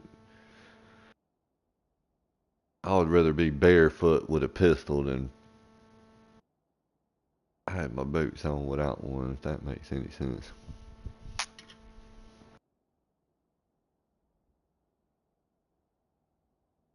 Like I said, I don't have a shotgun. Nick's got my shotgun, dude. That really, you know,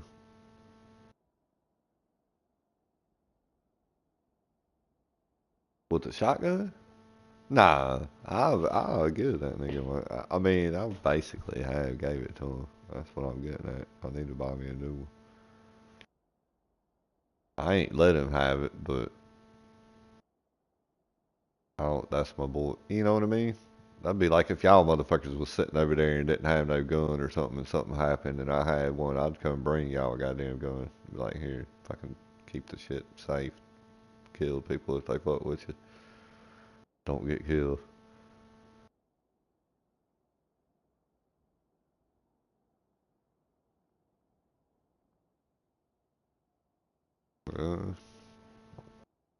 It ain't.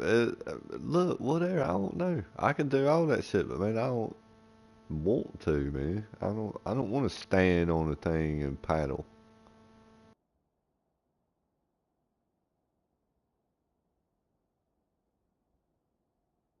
I'd rather have a fucking canoe.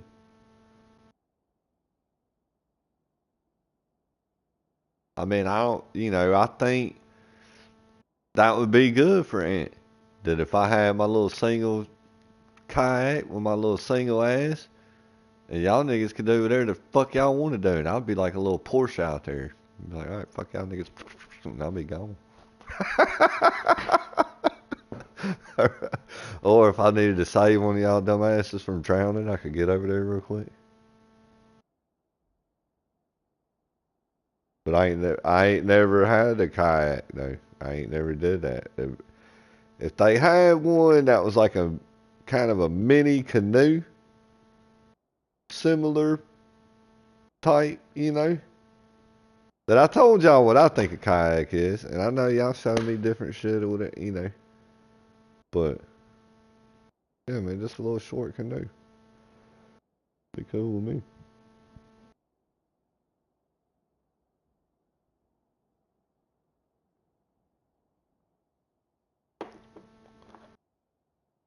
That I mean, I promise you, I'll get out there and slalom in that motherfucker, dude.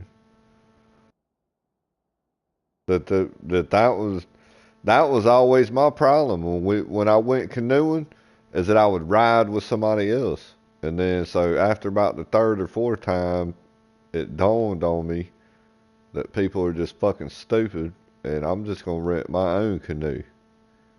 You feel me?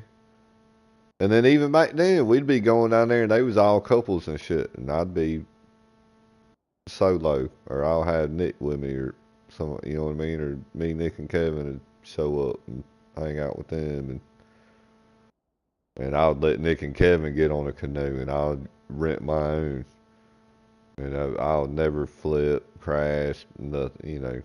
That's people are just dumb.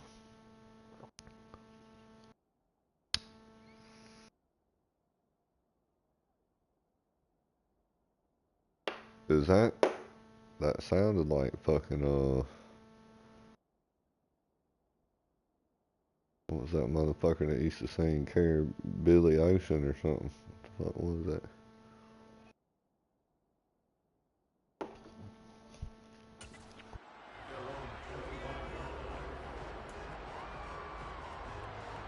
Game clock sitting at 2:02, so they'll get one play before the 2-minute warning.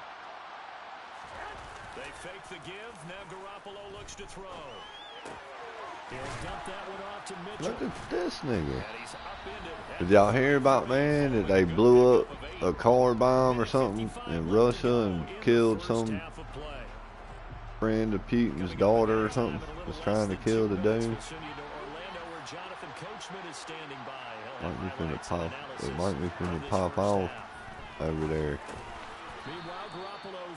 And then kill somebody's daughter and shit. First down now, but that clock rolling.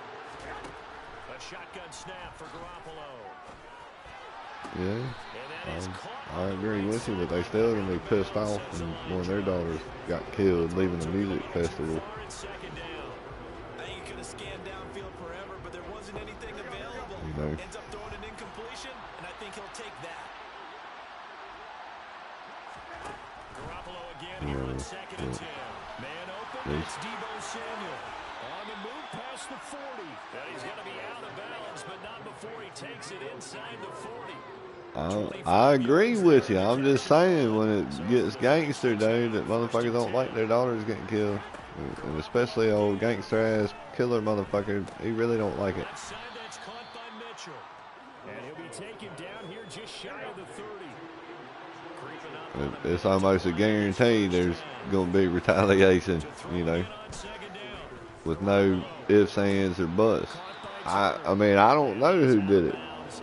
I just heard about it, and I don't know. I don't know if it was Ukrainians, but it sounds like it was a car bomb. It wasn't like just a random missile or, know, it was a targeted attack to where they was trying to hit the guy, and he went in a separate car, and his daughter went left in the car, and yeah, bam, mafioso shit. So it might have been some other Russians that killed him or something. You know what I mean? I don't know who the fuck it was, but it's a close ally of Putin's daughter that just got blown up in a car bomb. And I guess the Ukraine dude came out and was saying that look for some extra sinister shit to happen soon in retaliation, probably. You know, I don't think he claimed responsibility or nothing, but.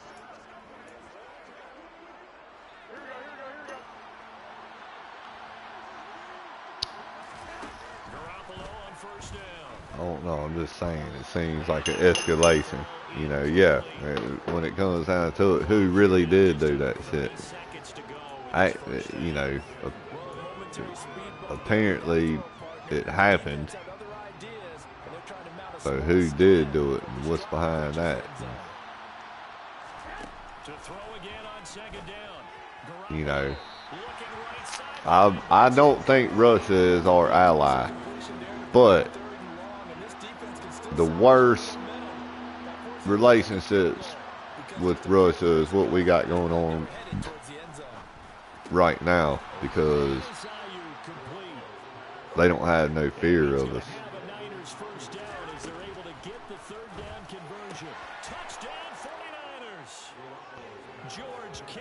That's all I'm saying.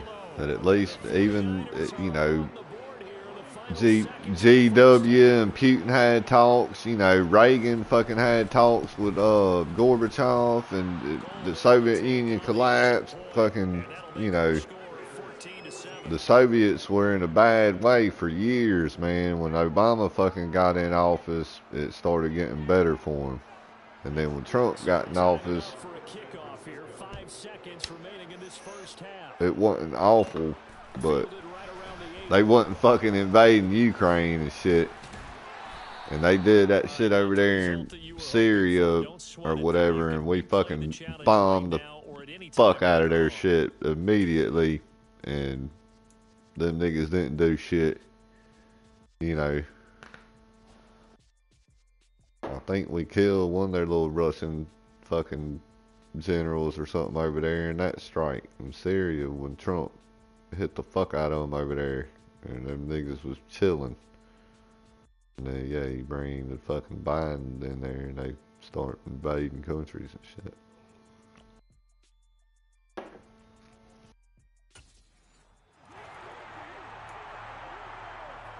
I don't think they're in cahoots with them. I think that China's just got them by the balls. Here's Montana to throw. Yeah, probably so.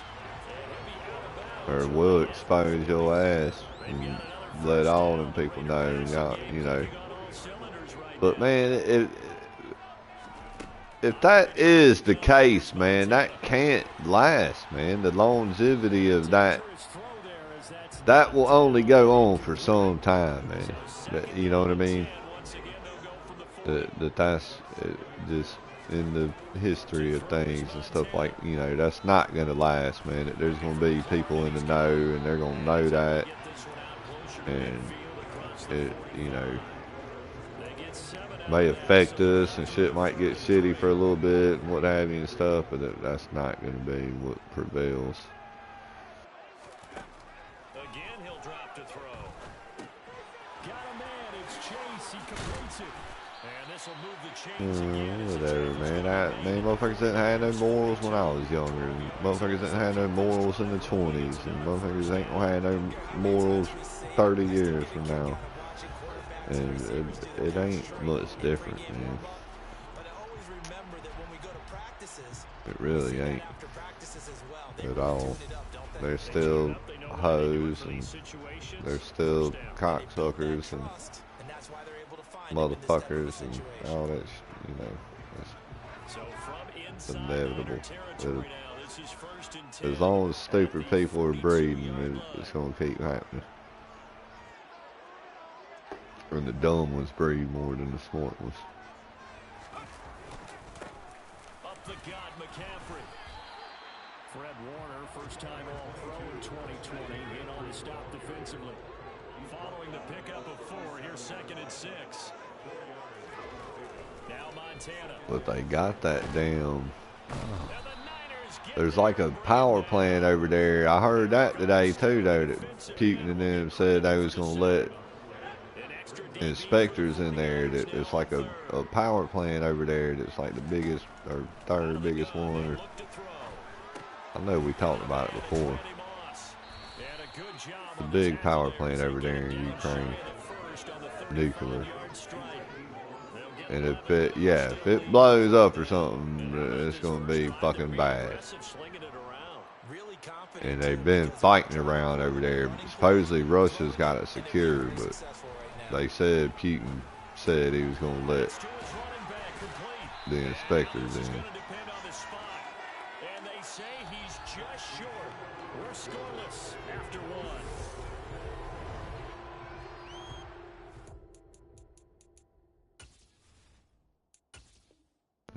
I also heard that Dennis Rodman is planning to go over there like this week or something.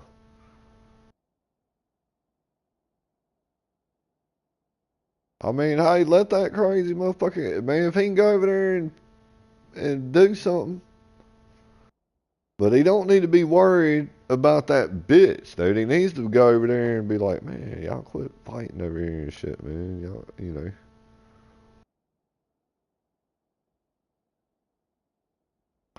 I mean, as stupid as that motherfucker is, though, man, Dennis Rodman probably is a mean, well guy, man.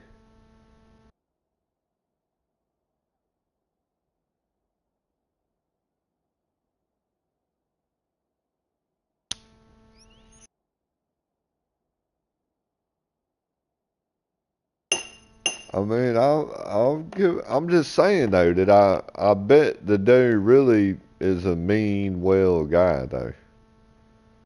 You know, that he's different. And he ain't somebody I probably want to hang around with all the time. But, yeah, man, he played his basketball and he's outlandish and he's not going to conform, you know. But, that being said, it's weird or what, you know. Russia's not going to put up with a motherfucker like Dennis Rodman in their country. So how in the fuck are them dudes on speaking terms? You know what I mean? Same thing with North Korea. You know, that he buddies with, you know.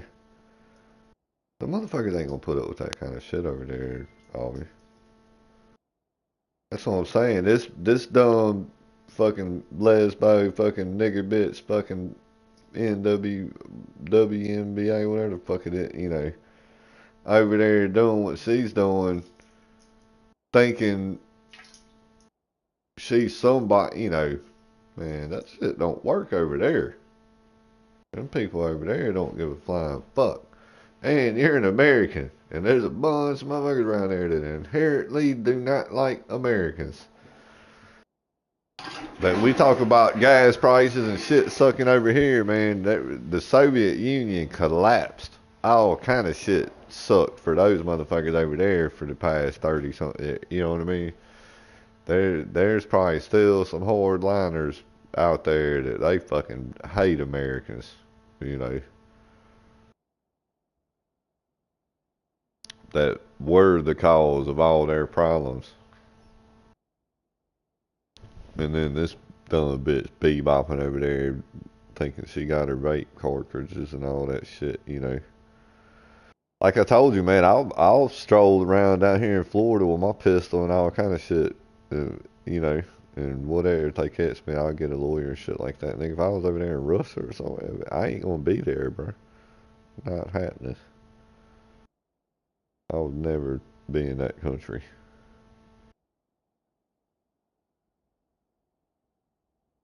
And if I was over in that motherfucker, I'd be on my best goddamn behavior. Yeah.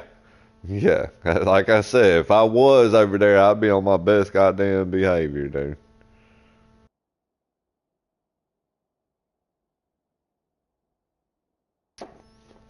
I, look, man, I would probably be thinking about how the fuck I was gonna get the fuck out of this place and why I'm even there. I wouldn't even be thinking about weed. That'd be the last thing on my goddamn mind. And I damn sure wouldn't be going to no WNBA game or watch some fucking goddamn monkeys go out there and play basketball in Russia. I'd at least go fucking look at the castles and shit.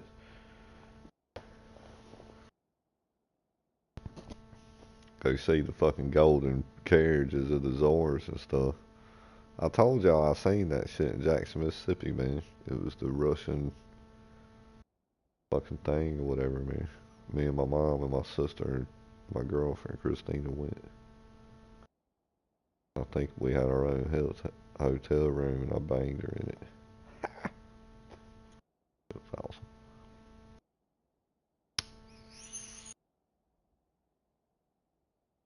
But yeah, it was like a carriage of gold. There was other shit too. Them eggs, man. That,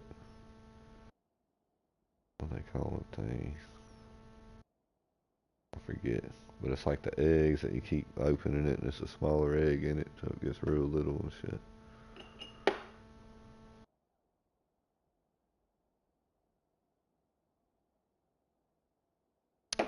And we went to the Jackson Zoo too, and it sucked, man. I remember thinking, man, they need to let these animals go. It's hot out here.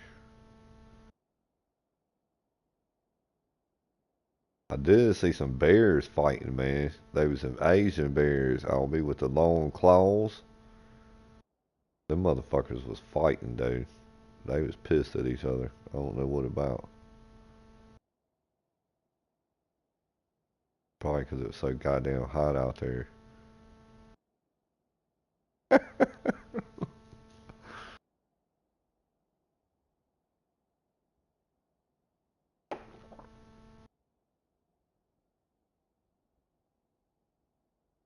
Look, hey, Albie. Also, in China and Hong Kong, they done arrested the 90-year-old uh, cardinal or whatever, man, from the Catholic diocese.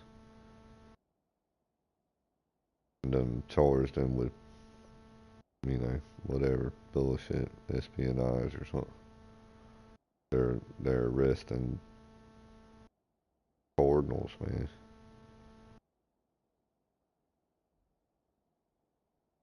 Men of the cloth. It's getting pretty bad, though. Car bombing people's daughters, arresting priests and stuff.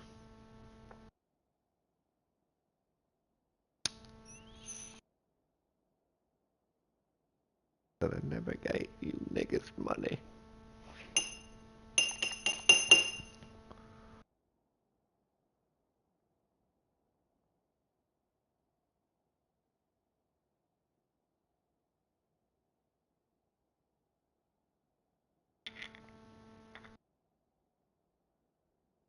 Oh, so you ain't ready to go chop bushes yet, man? There, you get a machete and all kind of cool equipment.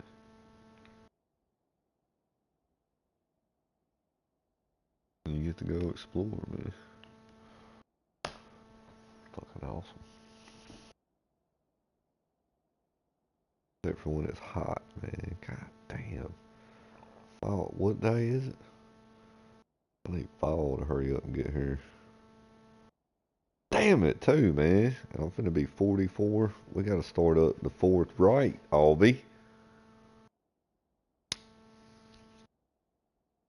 Supposed to be a millionaire by now.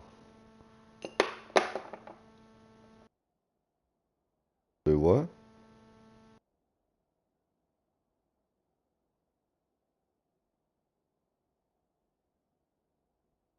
You need to go in there and with the wherever the people he trying to kick and bite and be like, hey, you see these people around here, the ones that are taller than you better not fuck with ever.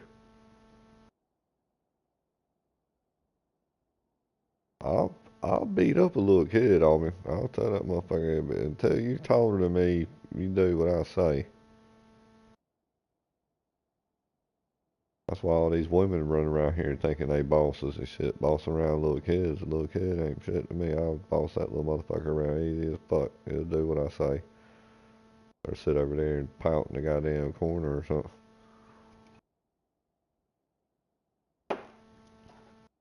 But I will say that being as crazy as he is, he's done good if he made it all them days and ain't had but one little outburst. But you got to nip it in the bud. Why? I mean, do you need to talk to the principal or to the teacher, Albie? I like the idea.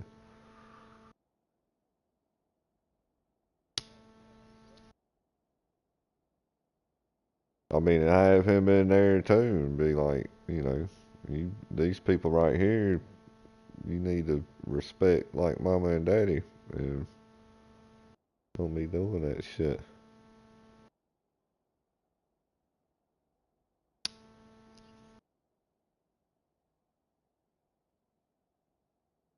Yeah, yeah. I mean, look, I can relate, bro. I've been there. And man, I've said before, intervention, man, certain things and certain times of my life, and putting me here and putting me in this group, or yeah, man, I've had countless talks with the principal and parents and all that, countless of it. But some of that shit did help though, and resolve the situations, you know. But he needs. I agree. I like that you should do that and say, let's get to the bottom of what's going on here and have the adults and him sitting there and be like, now what's up with it, you know? But it could cause a rift where you might have to bring his ass home that day or something. But it shouldn't escalate to that, you know. There's a there's a right way of doing it.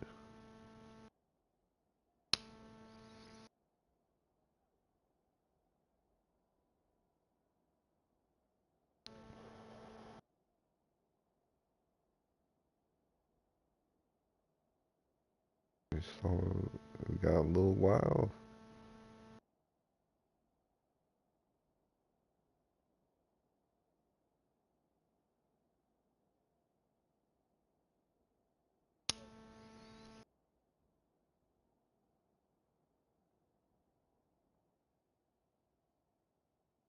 Well, I mean, I said that if he's had all the days, yeah, he's done good. He ain't necessarily did bad, but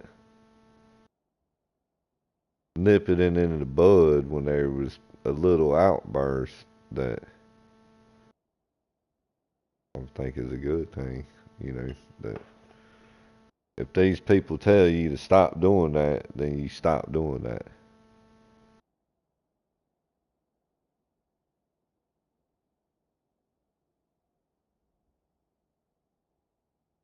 Hey, look, I'm a serial non-listener.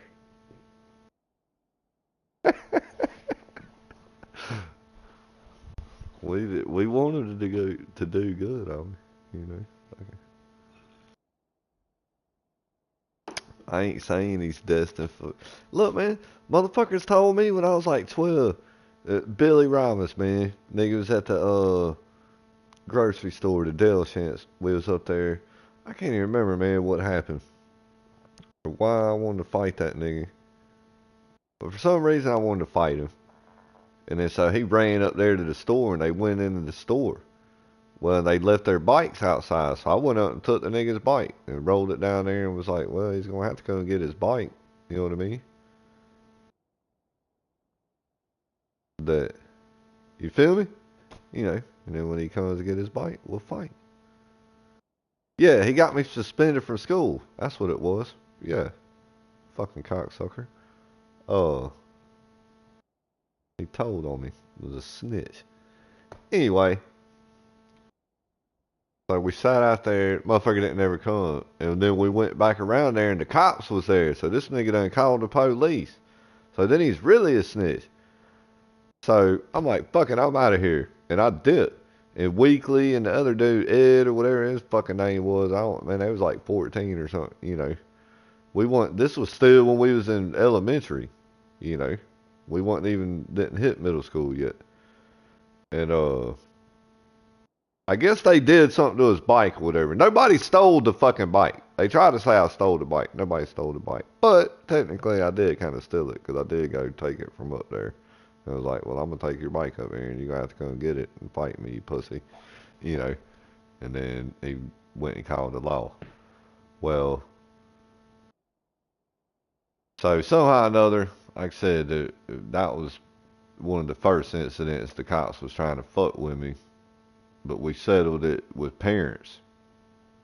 So me and my mom went over to their house, and it was his mom and his dad. And I already knew his mom because we had been in fucking elementary school together. I didn't really know his dad. But so his dad was some motherfucker that was like an ex-con and shit and had been in the penitentiary and shit. And he's like, oh, I see you going down this road and, you know, you're going to the penitentiary and all, you know. And I was like, man, really? You know, I don't even want to hear this shit, you know. That, man, I just wanted to fucking fight him because he fucking told on me in school and I ain't going to the pen. I don't give, you know, and I started being a dick when we was there. I was like 12 or whatever. But end of the story, we bought him some new, or I had some new handlebars for my bike and I had to give them to him and whatever, you know. And that nigga was a piss. But the moral of the story is, Albie, is that fucking dude and man sitting there, grown ass man, telling me when I was like 12 that I was destined for the penitentiary and he knows motherfuckers and all this and that. And nigga, I ain't never been to the penitentiary. And his son's probably in there right now. And a drug addict and all that other shit. And still a bitch ass nigga. I remember I had the Impala and shit. And I don't know, that motherfucker, like after that, he kind of disappeared. He left Azalea Road and shit. That nigga was scared as fuck of me. Or we went to Azalea Road, and I swear I don't think that nigga even ever came there, but whatever. He knew if I caught him slipping somewhere, I was gonna beat his ass. But then he came back around when we was in high school. And he had a cool car, man. It was a Biscayne. It was like a 64 Biscayne, but it was a four-door. But I remember, man, that motherfucker was in the neighborhood. He was at Travis's, the grass cutting dude down there. And me and Dylan come pulling up. And, man, this nigga was shivering, Shane. That dude was shivering.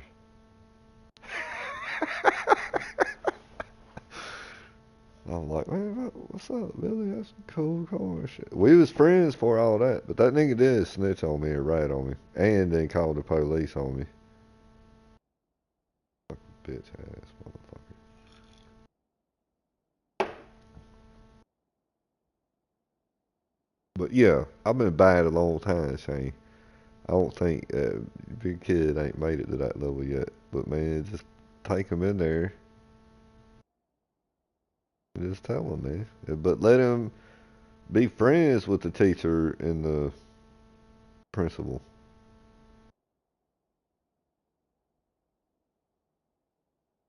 The little words of encouragement I think I got sometimes in there was helpful, and I'll be good for a while.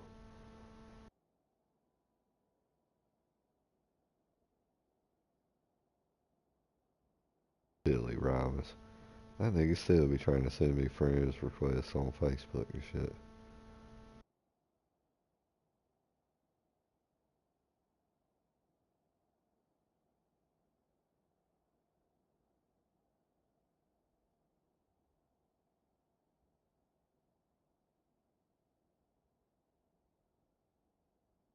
I'm not, but good.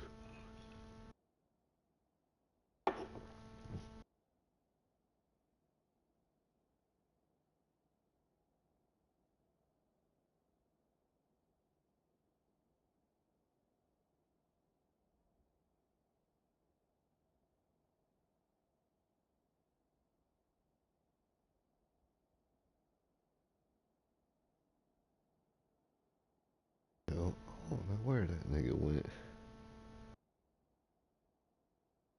There's someone juvenile, you know.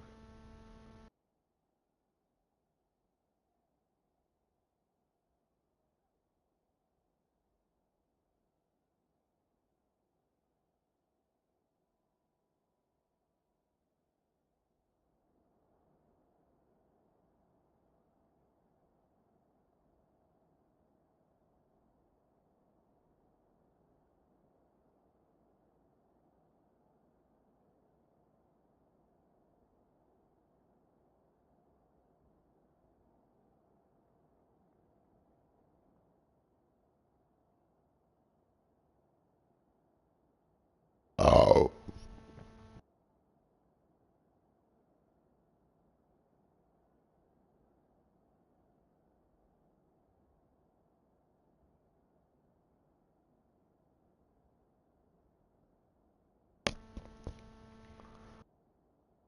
How you doing?